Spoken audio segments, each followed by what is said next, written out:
इमली 8 जनवरी 2022। दुलारी ने ग्रामीणों को आदित्य को दंडित करने के लिए उकसाया। वे आदि को पीटने ही वाले होते हैं कि मीठी उनके बचाव में आती है और उन्हें भगा देती है। आदि उसके पैर छूने की कोशिश करता है। वह उसे रोकती है और कहती है कि अगर वह उसे शाप नहीं दे सकती, तो वह उसे आशीर्वाद भी नहीं दे सकती। वह सीता मैया की भक्त है और अपने शत्रु को भी संकट में नहीं देख सकती। अब उसे अपने रास्ते जाना चाहिए और वह अपने रास्ते जाएगी। आदि छोड़ देता है। मीठी आदि को नुकसान पहुंचाने की कोशिश के लिए दुलारी का सामना करती है। दुलारी गुस्सा हो जाती है और उसे अपनी बेटी के बारे में सोचने के लिए कहती है। आदि आतंकवादी आतंक के सहयोगी चंद से मिलता है और उससे मिलने के लिए कहता है। चंद कहते हैं कि आतंक इतनी आसानी से किसी से नहीं मिलता है।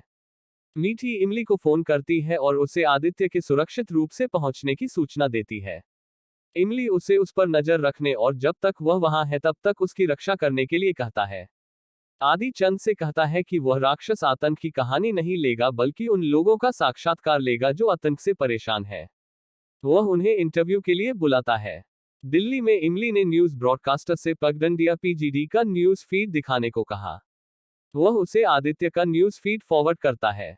इमली इसे देखता है, आर्यन के पास जाता है और पूछता है कि वह क्या करने की कोशिश कर रहा है क्योंकि पीजीडी के लोग आतंकवादियों और शहर के लोगों से नफरत करते हैं, इसलिए अगर वह आदित्य को अपने विषय से हटने देता है तो वह परेशानी पैदा करेगा। वह ग्रामीणों की साक्षात्कार क्लिप दिखाती है। आर्यन का कहना है कि वह यहाँ चैरिटी के लिए नहीं है। अगर आदित्य 24 घंटे में आतंकवादियों का साक्षात्कार लाता है तो उनकी कंपनी मुनाफे में होगी, वरना आदित्य अपने काम में असफल हो जाएगा। इमली का कहना है कि वह असफल नहीं होगा और चला जाएगा। आर्यन सोचता है कि उसे अब भी आदित्य पर भरोसा है, लेकिन आदित्य के खून से उसका भरोसा टूट जाएगा। मीठी आदित्य के लिए खाना लाती है। आदित्य पूछता है कि क्या वह उससे नफरत नहीं करती है।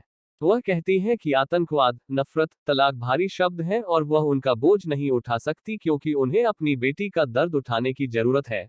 वो उसकी एसाइल नहीं बल्कि पीजीडी की मेहमान है। वह अभी भी अपनी बेटी की मां है और उसके लिए चिंतित है। चंद आदि को सूचित करता है कि आतंक ने साक्षात्कार के लिए फोन किया और सहमत हो गया, लेकिन उससे एक कीमती चीज की जरूरत है। आदि अपनी घड़ी देता है। मीठी पूछती है कि क्या यह वही घड़ी है जो उसने इमली को उपहार में दी थी। वह कहता है हाँ, इमली ने सब कुछ लौटा दिया।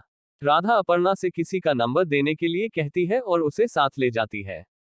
मालिनी आदित्य के कॉल का इंतजार करती है और सोचती है कि वह कम से कम अपर्णा के फोन पर तो कॉल करेगा ही। अर्पिता अपर्णा के नंबर पर कॉल करती है और ती परिवार को अपने घर पर नए साल के भास्कर टाइम्स की लॉन्च पार्टी में आमंत्रित करती है। मालिनी सोचती है कि यह इमली को परेशान करने का एक अच्छा मौका है।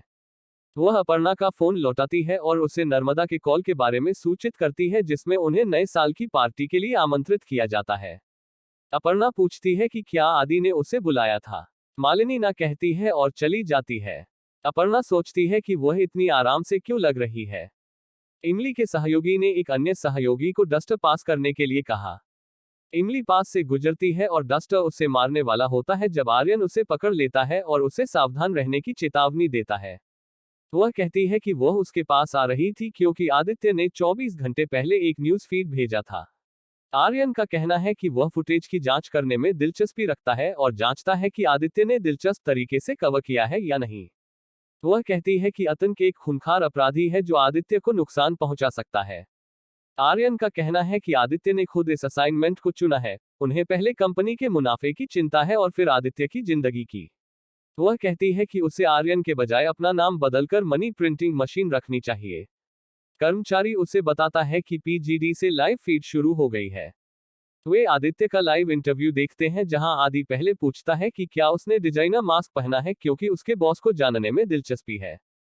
इमली सोचती है कि आदित्य एक असंभव काम क्यों कर रहा है। आदि उसका आदर्श वाक्य पूछता है। आतंक का कहना है कि उसे व्यवस्था से न्याय और अपने लिए एक अलग जमीन चाहिए जहां वह स्वतंत्र रूप से प्रशासन कर सके। आदित्य कहते हैं कि सत्यकॉम ने कभी अलग जमीन की मांग नहीं की। आतंक का कहना है कि सत्यकॉम ने अपने निर्धारित नियमों का पालन किया और इसलिए अब वह जेल में है। सत्यकॉम ने आदित्य पर गलत तरीके से भरोसा किया और अब परेशानी में है। इमली गुस्से में है और सोचती है कि अगर उसे वहां जाने दिया गया तो वह उसे आतंकवाद और क्रांति के बीच का अंतर सिखाएगी। आदित्य पूछते हैं कि क्या वह आतंकवाद या क्रांति को बढ़ावा दे रहे हैं। आतंक कहता है कि वह जो कुछ भी सोचता है, अगर उसकी मांग पूरी नहीं हुई तो वह सब कुछ नष्ट कर देगा।